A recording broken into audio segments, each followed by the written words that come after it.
Good day po sa lahat ng nanonood kay Subic Truck TV. Ito po, may sinama na naman tayong namili ng truck. And then si Sir ay tiga Midsayap sa may Cotabato po. And then mayroon po siyang kasamang mekaniko na binayaran po niya. And then ang mekaniko tiga Sambales po. Ayan po, at tayo po ay nakasunod lang kala Sir. At dahil may mekaniko si Sir, tayo po ay naka-video lang at nagpapakita lang ng kanya ng mga truck kung anong gugustuhin nila. Dahil si Sir ang mamimili at saka yung mekaniko po niya. At tayo po'y gabay lamang habang tayo po'y sumusunod sa kanila.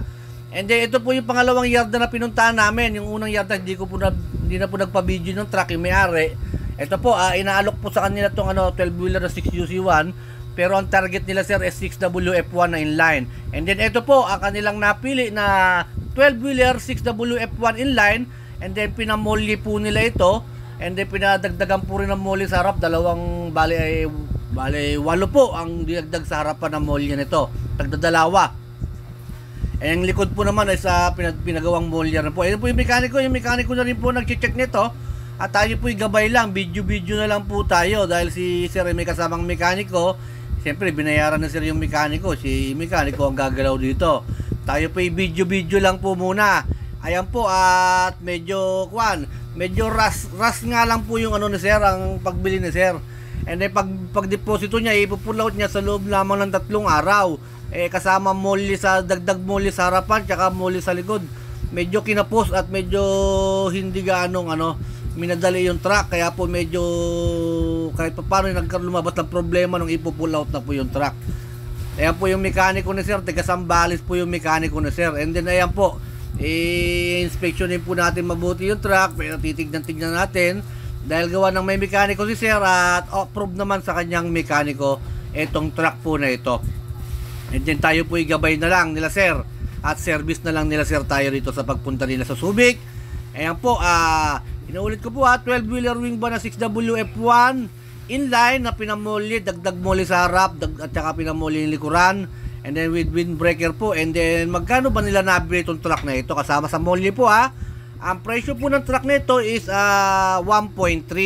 Opo, 1.3 po yung inline. And then nagpa-additional si Sir ng molly sa likod. And then dagdag ng molly sa harap, tagdadalawa. Umabot po siya ng 1,450,000. 1.4 po, 1.450. Ayan po yan po yung nabili ni Sir 12-wheeler wing ba na 6WF1 po inline po and then syempre pinaparas po nila Sir tong itong truck, kaya po medyo binilisan lang. Ito yung habang inaantay po namin, ginagawa po yung truck nila.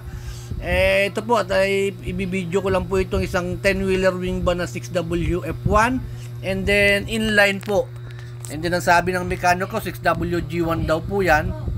And then inangat natin yung pinangat natin yung makina para mapatunayan natin na 6WG1, pero nung nakita ko po 6WF1 yung makina.